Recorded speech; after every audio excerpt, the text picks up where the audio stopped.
नमस्कार दोस्तों, एक बार फिर से आप सभी का हार्दिक स्वागत करता हूं आपके अपने YouTube चैनल रेवंतराज मैथमेटिक्स में। दोस्तों, इस वीडियो लेक्चर में हम बात करने वाले हैं रीट एग्ज़ाम 2021 के लिए संस्कृत के एक महत्वपूर्ण टॉपिक के बारे में, जिसका नाम रहेगा समास। दोस्तों, पूरा वीडियो जो है एक ही जो टॉपिक है एक ही वीडियो में आपको कंप्लीट करवाया जाएगा और ये वीडियो देखने के बाद में समास का आपका कोई भी क्वेश्चन है वो गलत नहीं होगा। बिल्कुल शॉर्ट एंड स्वीट ट्रिक के माध्यम से चलेंगे। इससे पहले हमने छंद, प्रत्यय, वाच्य इनकी ट्रिक देख ली है कारक के साथ में, तो आपने वो वीडियो नहीं देखे हैं तो आप चैनल पर जाइए, आपको मिल जाएंगे। यदि आप रीट की तैयारी करें तो चैनल को लाल बटन दबाकर सब्सक्राइब जरूर कर लें। तो चलिए दोस्तों, समास के इस टॉपिक को शुरू करते हैं। यदि आपने वीडियो को लाइक नहीं किया तो लाइक ज़रूर कर दें और चैनल पर नए हैं तो सब्सक्राइब जरूर कर लें। सबसे पहले सामान्य जानकारी, समास किसे कहते हैं? समसनम समासय, यानी कि संक्षेप को ही समास कहा जाता है। कोई भी जो पद होता है उसको संक्षेप में लिखना समास कहलाता है और उसको वापस विस्तार में लिखना जो है आप सभी को पता है क्या कहलाता है? समास विग्रह कहलाता है। तो परिभाषा समसनम समास से हो गई। संस्कृत व्याकरण में साथियों ध्यान रखना है, समास 5 प्रकार के होते हैं। आपको पूछ लिया जाए, संस्कृत में क्वेश्चन आ जाए कि समास कितने प्रकार के होते हैं, तो समास साथियों कितने प्रकार के होते हैं? 5 प्रकार के माने गए हैं। कौन कौन से माने गए हैं? एक है अवयवी भाव समास, दूसरा है तत्पुरुष समास, तीसरा है द्वंद्व समास, चौथा है बहुब्रीहि समास और पांचवा है केवल समास। अब ध्यान रखना है, आप कहोगे कि सर इसमें जो है आपका क्रमधारी और दिगु नहीं आया, तो ध्यान रखना है साथियों, क्रमधारी और जो दिगु है वह तत्पुरुष समास के ही भेद हैं। कौन कौन से? एक तो है आपका क्रमधारी, कौन सा है साथियों? क्रमधारी। और एक है आपका कौन सा? दिगु। ये क्रमधारी और दिगु जो है वह तत्पुरुष समास के ही भेद हैं, यानी कि कुल मिलाकर समास 5 है: अवयवी भाव, तत्पुरुष, द्वंद्व और बहुब्रीहि और केवल समास। इनके बारे में पढ़ने वाले हैं बिल्कुल ट्रिक के माध्यम से।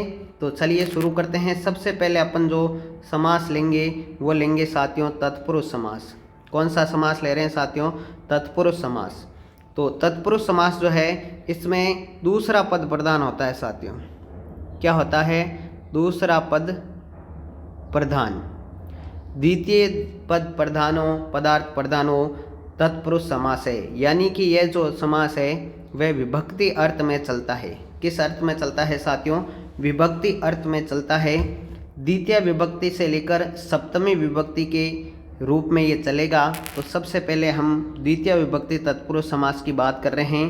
द्वितीय तत्पुरुष समास पहचान आपको ध्यान रखनी है।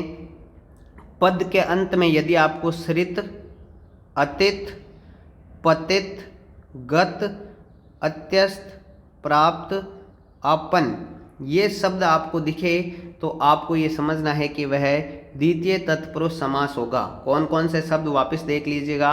सृत, अतित, पतित, गत, अत्यस्त, प्राप्त और आपन। अब देखिए इसके एग्जाम्पल आपको मैं बताता हूँ। सबसे पहला एग्जाम्पल आपके सामने है कृष्ण श्रित। लास्ट में क्या आया हुआ है? श्रित आया हुआ है और हमने अभी पहचान में श्रित देखा था, तो श्रित आया हुआ है। तो जब द्वितीय में इसका विग्रह करेंगे तो क्या बन जाएगा? कृष्णम श्रित है। क्या बन जाएगा? कृष्णम श्रित है। अगला है दुखातीत। ठीक है, अतीत आया हुआ है पीछे, तो क्या बन जाएगा? दुखम अतीत है। रामम की तरह दुखम अतीत है। इसी प्रकार कूप पतित आया हुआ है, पतित आया हुआ तो कूपम पतित है। क्या बनेगा? कूपम पतित है। ग्राम गत है, तो गत आया हुआ है तो क्या बन जाएगा? ग्रामम गत है।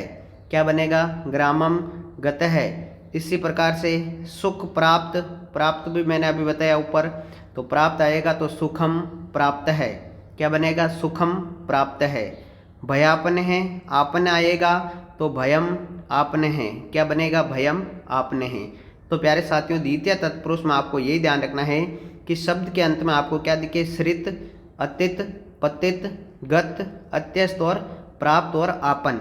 ये जब शब्द द्वितीय शब्द में आए लास्ट में, तब आपको क्या करना है, द्वितीय विभक्ति के अनुसार ही उसका समास विग्रह करना है। और यदि पूछ ले इन शब्दों में समास तो आपको डायरेक्ट ही पता चल जाएगा, द्वितीय तत्पुरुष समास होगा। चलिए वीडियो को कर दीजिए लाइक। इसकी पीडीएफ रेवंत राज मैथमेटिक्स टेलीग्राम ग्रुप में आपको डाल दी जाएगी, मिल जाएगी। अगला है साथियों तृतीय तत्पुरुष समास। कौन सा है? तृतीय तत्पुरुष समास। पहचान देखिए, द्वितीय पद के रूप में आपको क्या क्या मिलेंगे? पूर्व, सदृश, सम, ऊन अथवा इसके समानार्थी शब्द कलह, निपुण, मिश्र, संलक्षण आदि शब्द हो तो वहाँ पर तृतीय तत्पुरुष समास होगा।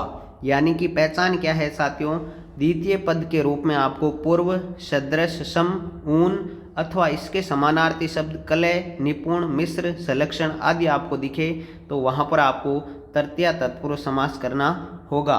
कैसे? यहाँ पर देखिए एग्जाम्पलों की बात करें तो सबसे पहले देखिए एग्जाम्पल आ रहा है मास पूर्व। पूर्व आया हुआ है तो तृतीया में ले जाएंगे, रामायण की तरह बनेगा तो क्या बनेगा? मासेन पूर्व है।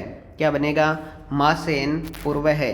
इसी प्रकार से मात्र, सदृश, सदृश आया हुआ है तो मातृ शब्द की तृतीय विभक्ति में ले जाएंगे तो मात्रा सदृश है। क्या बनेगा? मात्रा सदृश है। वाक कलह, कलह आया हुआ है तो तृतीय विभक्ति में ले जाएंगे तो वाचा कलह। क्या बनेगा? वाचा कलह। इसी प्रकार गुड मिश्र, मिश्र आया हुआ है तो क्या बनेगा? गुडेन मिश्र है। गुडेन मिश्र है। इसी प्रकार आचार संलक्षण, संलक्षण लास्ट में आया हुआ है तो क्या बन जाएगा? आचार्यण संलक्षण है। आचार्यण संलक्षण है। तो ये जब शब्द आएंगे पूर्व, सदृश, कलह, मिश्र, ठीक है, संलक्षण है, तो आपको ध्यान रखना है साथियों वहाँ पर तृतीय तत्पुरुष समास आपको करना होगा। चलिए अब अगला है चतुर्थी तत्पुरुष समास। कौन सा है प्यारे साथियों? चतुर्थी तत्पुरुष समास। इसकी पहचान क्या है? इसकी पहचान ये है साथियों, द्वितीय पद के अंत में यदि आपको अर्थ, बलि, हित, सुख तथा रक्षित शब्द लिखे दिखाई दे तो वहाँ पर आपको चतुर्थी तत्पुरुष समास स्वीकार्य करना होगा। कौन कौन से शब्द? अर्थ, बलि, हित, सुख तथा रक्षित। ये शब्द यदि आपको दिखाई देंगे तो वहाँ पर चतुर्थी तत्पुरुष होगा। जैसे एग्जाम्पल देखिए, भूत बलिहि, भूत बलिहि, लास्ट में बलि दिखाई दे रहा है तो रामाय की तरह इसका विग्रह करेंगे तो भूताय बलिहि। क्या बनेगा साथियों? भूताय बलिहि। इसी प्रकार गोहितम, हित दिखाई दे रहा है तो चतुर्थी में जाएगा तो गवे हितम, गवे हितम। अगला देखिए गो सुखम, तो गो सुखम का चतुर्थी में ले जाएंगे तो गोव्य सुखम। क्या बनेगा? गोव्य सुखम। इसी प्रकार से जन हितम तो जनव्य हितम। क्या बन जाएगा? जमनव्य हितम। ठीक है। इसी प्रकार लोक सुखम करेंगे तो लोकाय सुखम। इसका मतलब ये हुआ कि यदि आपको अंत में क्या क्या दिखाई दे, अर्थ, बलि, हित, सुख, रक्षित, ये शब्द दिखाई दे तो वहाँ पर आपको चतुर्थी तत्पुरुष समास करना होगा। उम्मीद करता हूँ यहाँ तक की बात समझ में आ गई होगी। आप सभी की डिमांड थी कि सर समास का जो टॉपिक है वो करवाया जाए। अब अगला है आपका पंचमी तत्पुरुष समास। पंचमी तत्पुरुष समास में देखिए द्वितीय पद में आपको भे, भे का मतलब क्या होता है? डर। भे का मतलब क्या होता है? डर। भे शब्द प्राप्त होने पर वहाँ पर आपको पंचमी तत्पुरुष समास करना होगा। द्वितीय पद के अंत में आपको क्या मिलेगा? भे मिलेगा। और भे का मतलब होता है डरना। भे का मतलब क्या होता है प्यारे साथियों? डरना। अब एग्जाम्पल देखिए, इसके एग्जाम्पल कौन कौन से बन रहे हैं। सबसे पहला एग्जाम्पल आ रहा है चोर भयम। क्या आ रहा है साथियों? चोर भयम। चोर भयम को पंचमी में ले जाएंगे तो समास विग्रह हो जाएगा चोराद भयम। क्या बनेगा? चोराद भयम। इसी प्रकार से सिंह भीत, भीत का मतलब भी क्या होता है? डरना। भी धातु क्या होता है? डरना। तो क्या बनेगा? सिंहात बीत है, सिंहात बीत है। इसी प्रकार से व्याघ्र भयम, व्याघ्रात भयम। समास विग्रह क्या बनेगा? व्याघ्रात भयम। आपको यदि ये दिए जाए तो आप डायरेक्ट पहचान जाएंगे क्योंकि भय आया हुआ है तो पंचमी तत्पुरुष हो जाएगा। और विग्रह करना है तो क्या हो जाएगा? व्याघ्रात भयम। इसी प्रकार से गुरु से डर, गुरु बीत है। क्या बन जाएगा पंचमी में? गुरु बीत है, गुरु बीत है। तो आपको साथियों ध्यान रखना है पंचमी तत्पुरुष में अंत में क्या आएगा, भे आएगा। ठीक है। अब आ रहा है षष्ठी तत्पुरुष समास, और षष्ठी तत्पुरुष समास में ध्यान रखना है प्रयुक्त पदों में आपस में कोई संबंध बताया जाएगा। जो भी आपको पद दिया जाएगा उसमें कोई संबंध होगा। जैसे हम बात करें राजपुत्र है, राजपुत्र का मतलब राजा का पुत्र, राजा का पुत्र। अब संबंध आ रहा है का, के, की, रा, रे, री, हिंदी में आपने पढ़ा होगा। तो क्या बन जाएगा षष्ठी में राजन का राज्य है, पुत्र है, राज्य है, पुत्र है। इसी प्रकार राष्ट्रपति, राष्ट्र का पति, तो सप्तमी में ले जाएंगे रामस्य की तरह, तो राष्ट्र से पति ही क्या बनेगा, राष्ट्र से पति ही। इसी प्रकार गंगा जलम, गंगा का जल, तो क्या बच जाएगा गंगायाः जलम, गंगायाः जलम।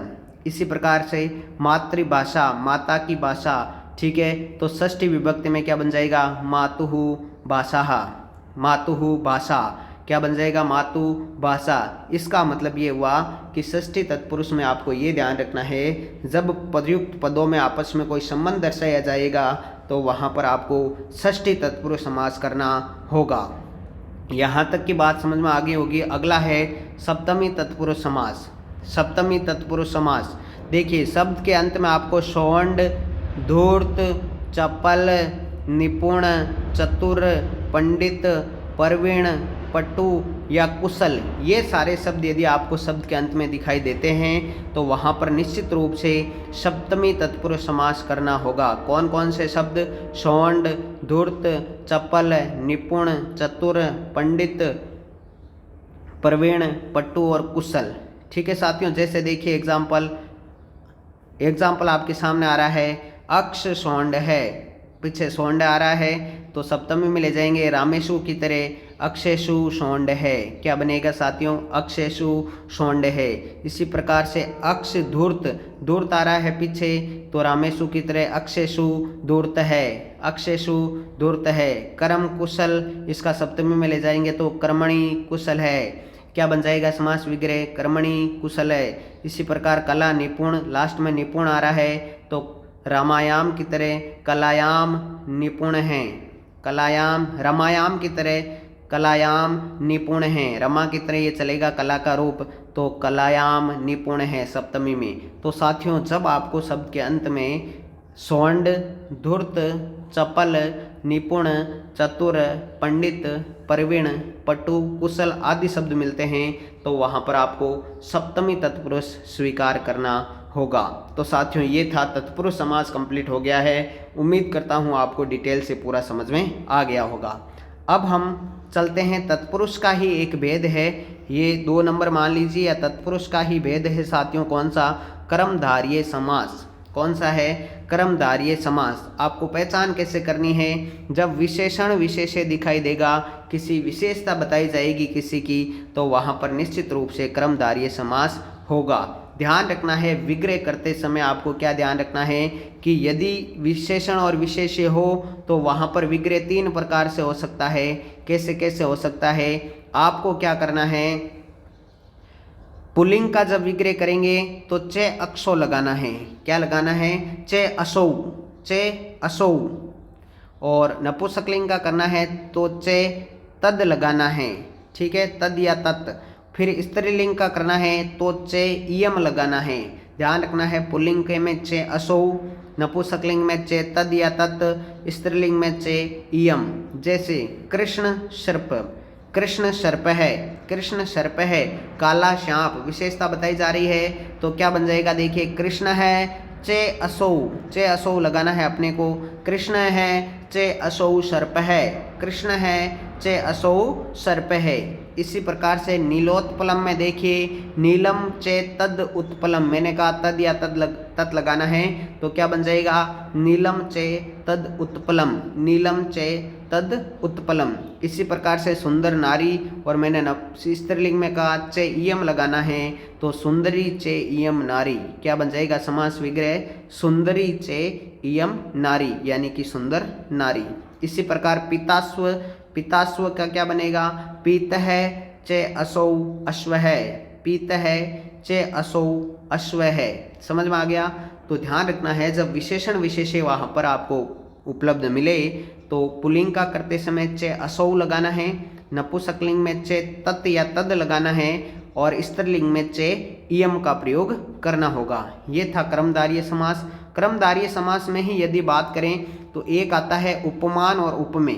क्या आता है साथियों?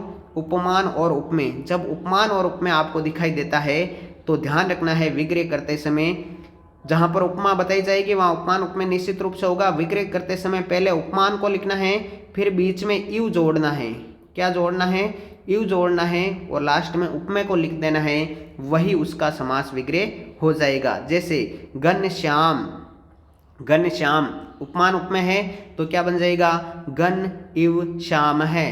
क्या बनेगा? घन इव श्याम है। इसी प्रकार से चंद्रमुखम, चंद्रमुखम का क्या बन जाएगा? चंद्र इव मुखम। क्या बनेगा? चंद्र इव मुखम। समझ में आ रहा है? इसी प्रकार से राम नारायण है का देखेंगे तो राम है इव नारायण है, राम है इव नारायण है। तो ध्यान रखना है साथियों, जहाँ पर उपमान उपमेय उपस्थित हो वहाँ पर आपको क्या करना है? सबसे पहले उपमान को लिखना है, फिर इव शब्द का प्रयोग करना है, उसके बाद उपमेय को लिख देना है, वही उसका समास विग्रह होगा। ये था आपका तत्पुरुष का ही भेद क्रमधारय। अगला देखिए साथियों, द्विगु समास। ये भी किसका है? तत्पुरुष का ही भेद है साथियों। किसका भेद है साथियों? तत्पुरुष समास का ही भेद है। कौन सा? द्विगु समास। तो द्विगु समास का सूत्र क्या होता है? संख्या पूर्वो द्विगु। जहाँ पर पहला पद संख्यावाची हो और द्वितीय पद उपस्थित हो तो वहाँ पर द्विगु समास होता है। और विग्रह करते समय ध्यान रखना है साथियों, दोनों पदों में षष्ठी विभक्ति का प्रयोग करना है और लास्ट में समाहार पद जोड़ना है। दोनों पदों में जो दो पद दिए जाएंगे, चाहे वो संख्यावाची हो और इसके साथ दूसरा पद हो, दोनों में आपको षष्ठी विभक्ति का प्रयोग करना होगा और लास्ट में आपको समाहार शब्द जोड़ना होगा। जैसे एग्जाम्पल देखिए साथियों, पंचगवम। पंचगवम पहला पद आपको क्या दिखाई दे रहा है? संख्यावाची और द्वितीय पद उपस्थित है तो यहाँ पर द्विगु समास स्वीकार्य होगा। तो पंचगवम, पंच में भी और गवम में दोनों में आपको षष्ठी विभक्ति लगानी है। तो पंचानाम गवाम और लास्ट में समाहारे जोड़ देंगे तो समास विग्रह बन जाएगा पंचानाम गवाम समाहारे, पंचानाम गवाम समाहारे। इसी प्रकार से पंचपात्रम का देखेंगे, पंचानाम पात्राणाम समाहारे, पंचानाम पात्राणाम समाहारे। ठीक है।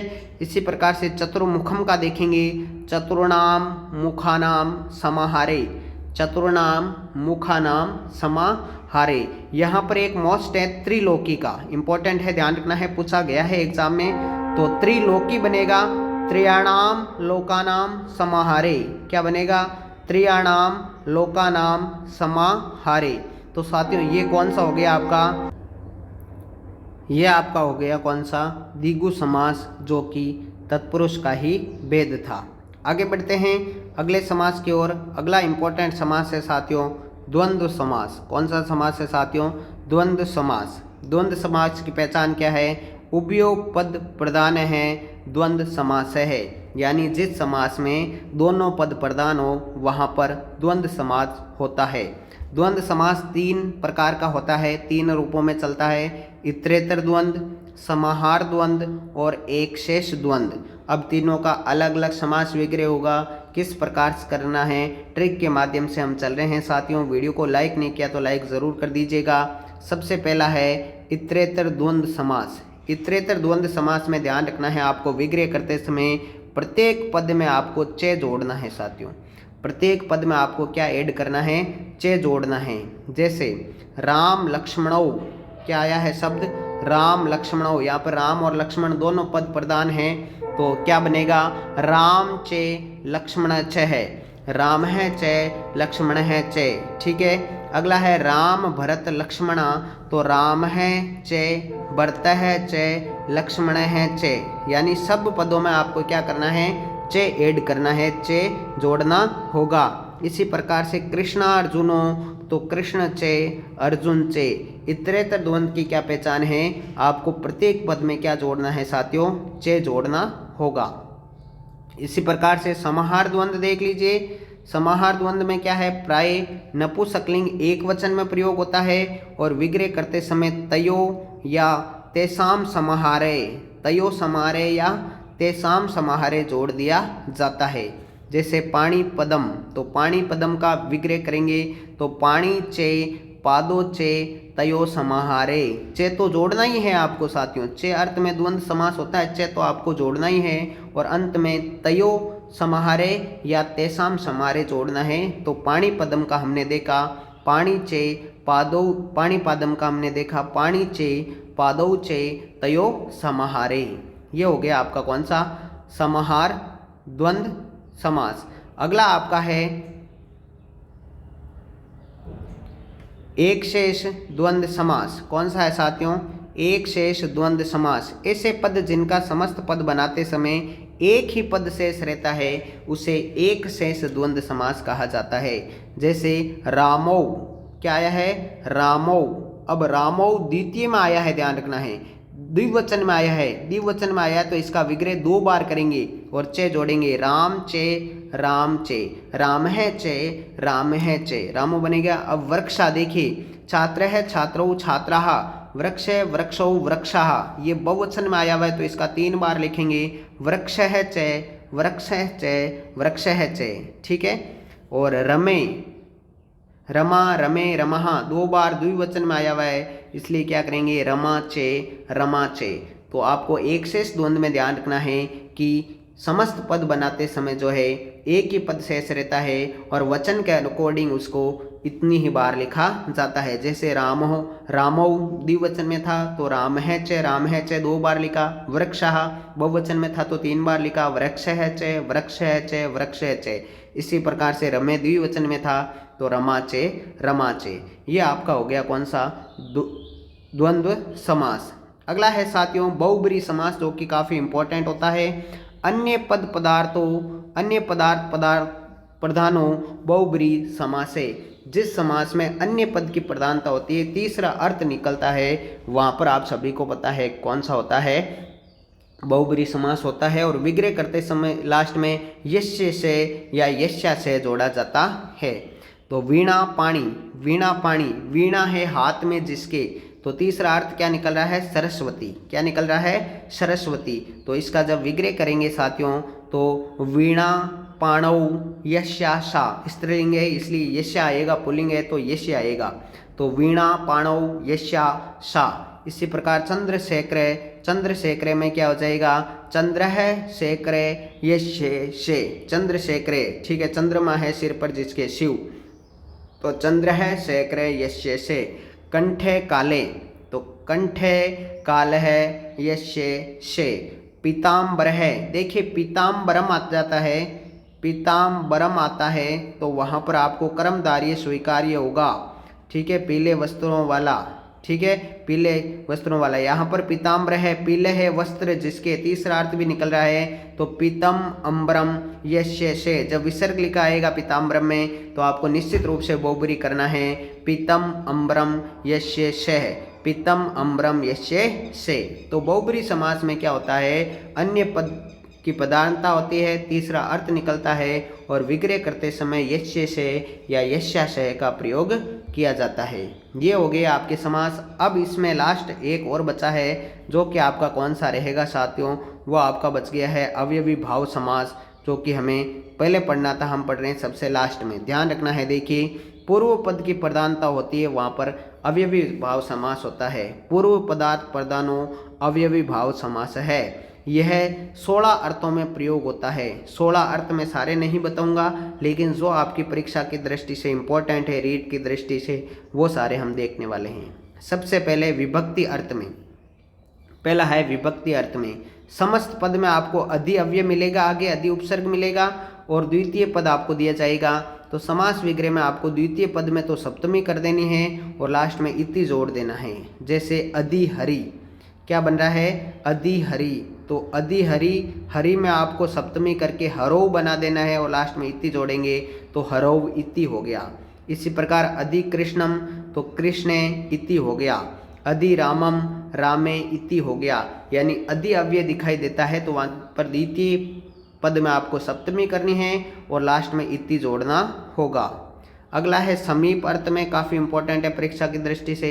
आपको उपसर्ग दिखाई देगा और द्वितीय पद दिया हुआ होगा, तो समास विग्रह करते समय द्वितीय पद में आपको षष्ठी एकवचन रूप बनाना है और लास्ट में समीपम जोड़ना है।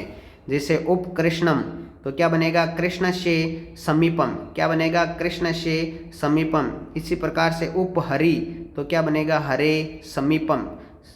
षष्ठी एक वचन करके आपको समीप जोड़ना है लास्ट में, उप आए तब। उप कृष्णम का कृष्ण से समीपम, उप हरि का हरे समीपम। बात समझ में आ गई। अगला देखिए समृद्धि अर्थ में, तीसरा है समृद्धि अर्थ में। समृद्धि अर्थ में आपको सु उपसर्ग मिलेगा और द्वितीय पद दिया जाएगा, तो द्वितीय पद में आपको षष्ठी बहुवचन करना होगा और समृद्धि जोड़ना होगा। जैसे सुमद्रम, तो क्या बनेगा षष्ठी बहुवचन में मद्राणाम समृद्धि, ठीक है। इसी प्रकार सुविप्रम, तो षष्ठी बहुवचन करेंगे तो विप्राणाम समृद्धि, क्या बनेगा विप्राणाम समृद्धि। इसी प्रकार से व्यर्दी अर्थ में भी होता है। व्यर्दी अर्थ में यानी नाश या दरिद्रता के रूप में दूर या दुस उपसर्ग आएगा और द्वितीय पद दिया जाएगा, तो विग्रह करते समय आपको षष्ठी एक वचन करना है द्वितीय में और व्यर्दी जोड़ना है। जैसे दुर यवनम, तो क्या बनेगा षष्ठी एक वचन में यवनानाम व्यर्दी। इसी प्रकार से दुश्चोलनम चोलानाम व्यर्दी, ठीक है साथियों। ये कोई ज़्यादा इम्पोर्टेंट नहीं है लेकिन आपको ध्यान रखना है। अभाव अर्थ में ये इम्पोर्टेंट है। अभाव अर्थ में आपको निर या निस उपसर्ग मिलेगा और द्वितीय पद दिया जाएगा, तो द्वितीय पद में आपको षष्ठी बहुवचन स्वीकार करना होगा, लास्ट में अभावे जोड़ना होगा। ये एग्जाम्पल काफ़ी बार पूछा जा चुका है। निर्मक्षिकम, ठीक है, तो क्या बनेगा षष्ठी बहुवचन में मक्षिकाणाम अभाव है, मक्षिकाणाम अभाव है। निरक्षरम अक्षराणाम अभाव है, तो निर या निश उपसर्ग आए तो आपको द्वितीय पद में षष्ठी बहुवचन करना है और उसके साथ अभाव है जोड़ना है। इसी प्रकार से अत्य या नष्ट योग में देखेंगे तो अति उपसर्ग और द्वितीय पद दिया जाएगा। द्वितीय पद में आपको षष्ठी विभक्ति करनी है और अत्य जोड़ना है। अति शीतम, तो शीत से अत्य है। अति हितम, अति हिमम, तो हिमत से अत्य, यानी द्वितीय पद में आपको षष्ठी करनी है और अत्य जोड़ना है। सातवां देखेंगे इसका अर्थ असंप्रति अर्थ में जब आपको वापस अति उपसर्ग दिखाई दे तो आपको द्वितीय का मूल शब्द लिखना है और संप्रति ने युज्यते जोड़ना है। अति निद्रम, इसी प्रकार से इसका हो जाएगा निद्रा संप्रति ने युज्यते। ये कोई ज़्यादा इम्पोर्टेंट नहीं है लेकिन आपको ध्यान रखना है। अब देखिए अगला, ये इम्पोर्टेंट है आपके लिए। पदार्थ तीव्रती अर्थ में यथा दिखाई दे तो आपको क्या करना है, द्वितीय पद में द्वितीय विभक्ति करनी है और अनत्यक्री में जोड़ना है, ठीक है। यथा शक्ति, शक्ति के अनुसार, तो द्वितीय करेंगे तो शक्तिम अनत्यक्री में जोड़ना है। यथोचितम, उच्चितम अनत्यक्री में जोड़ना है। ये काफ़ी इंपॉर्टेंट है, परीक्षा में आया हुआ है यथा शक्ति वाला एग्जाम्पल भी, तो आपको ध्यान रखना है। यथा शक्ति का क्या बनेगा शक्तिम अनत्यक्री। तो ये 8 अर्थ हमने देख लिए। कुल 16 अर्थों में प्रयुक्त होता है, ज़्यादा इतने इंपॉर्टेंट बाकी के नहीं है। जो इंपॉर्टेंट थे मैंने आपको बता दिया। अब एक सूत्र आता है अवयवी भाव समास में, ये देखिए नदी बिश्च। क्या सूत्र है, नदी बिश्च। जब नदीवाची शब्दों के साथ पूर्व पद संख्यावाची, पूर्व पद संख्यावाची में तो द्वंद्व होता है, लेकिन नदी विशेष के साथ यदि पूर्व पद संख्यावाची हो तो वहाँ पर आपको अवयवी भाव समास करना होगा। जैसे पंचगंगम, पंचगंगम, पंचानाम गंगानाम समाहारे। समास विग्रह तो द्वंद्व की तरह ही होगा, वहाँ पर द्विगु की तरह ही होगा, लेकिन ध्यान रखना है वहाँ पर नदी विशेष के साथ आपको ध्यान रखना है कि जब संख्यावाची शब्द आए तो वहाँ पर आपको अवयवी भाव समास करना होगा। कौन सा समास साथियों, अवयवी भाव समास करना होगा। तो पंचानाम गंगानाम समाहारे, ये मोस्ट इम्पोर्टेंट है, रीट 2016 में क्वेश्चन आ चुका है साथियों। इसी प्रकार से देखिए हमने समास पढ़ा था कौन सा, वही द्विगु, लेकिन संख्यावाची शब्द के साथ में आपको एक और ध्यान रखना है कि यदि वंश या मुनि लिखा आए तो वहाँ पर आपको अवयवी भाव समास करना होगा। जैसे द्वितीय पद में आपको विग्रह करना है, द्वितीय पद में प्रथमा विभक्ति लगानी है और वंश वचन के अनुसार जोड़ना है। जैसे द्विमुनि आ जाए तो अब मुनि आ गया या वंश आ जाता है तो आपको ध्यान रखना है अव्ययीभाव समास होगा। द्विमुनि का क्या बनेगा, द्वो मुनियो मुनि वंशो, रामो की तरह वंशो, ठीक है, वचन के अनुसार ये वंश लगाना होता है। त्रिमुनि का हो जाएगा त्रिय है मुन है वंशा, तरिय है मुनि है वंशा, ठीक है। तो मुनि या वंश लिखा हुआ है और प्रथम पद वहां पर आपको संख्यावाची दिखाई दे तो आपको क्या करना है, अव्ययीभाव समास करना है। इसी प्रकार से नदी विशेष का आपको ध्यान रखना है, नदी विशेष का आए और प्रथम पद संख्यावाची आए तो वहां पर भी आपको अव्ययीभाव समास करना होगा। तो साथियों ये था आज का समास का टॉपिक। इसमें एक और बच गया आपका केवल समास। केवल समास भी देख लेते हैं साथियों, सारे समास हो जाएंगे। केवल समास में देखिए कोई पद प्रदान नहीं होने पर वहां पर केवल समास होता है। जब आपको कोई भी पदों की प्रधानता के आधार पर हमने 4 प्रकार देख लिए, तत्पुरुष में 2 और देख लिए, कर्मधारय और द्विगु, लेकिन जब कोई पदार्थ प्रदान नहीं हो तो वहां पर केवल समास होगा। जैसे भूत पूर्व तो पूर्वम भूते हो जाएगा, इसका अधमरण का हो जाएगा अदम ऋण है, ठीक है। तो यहाँ पर आपको ध्यान रखना है। ये आपके संस्कृत के हो गए साथियों समास का टॉपिक कंप्लीट। जो उम्मीद करता हूँ आपको ये जो वीडियो है वो कम्प्लीटली समझ में आ गया होगा। दोस्तों यदि आपको इसकी PDF चाहिए तो आपको ज्वाइन करना होगा, क्या, जो टेलीग्राम ग्रुप है अपना रेवंत राज मैथमेटिक्स, आप उसको ज्वाइन ज़रूर कर लें ताकि आपको वहाँ पर PDF मिल जाए। बाकी टॉपिक की PDF जो नहीं डाली गई है वो भी हम डालने का प्रयास करेंगे। दोस्तों चैनल को ज़्यादा से ज़्यादा लाइक करें, सब्सक्राइब कर लें, शेयर करें वीडियो को। मिलते हैं साथियों अगले वीडियो में। यह आपको वीडियो कैसा लगा आप कमेंट बॉक्स में ज़रूर बताना। अगले वीडियो में मिलते हैं, तब तक के लिए जय हिंद, जय भारत, थैंक यू।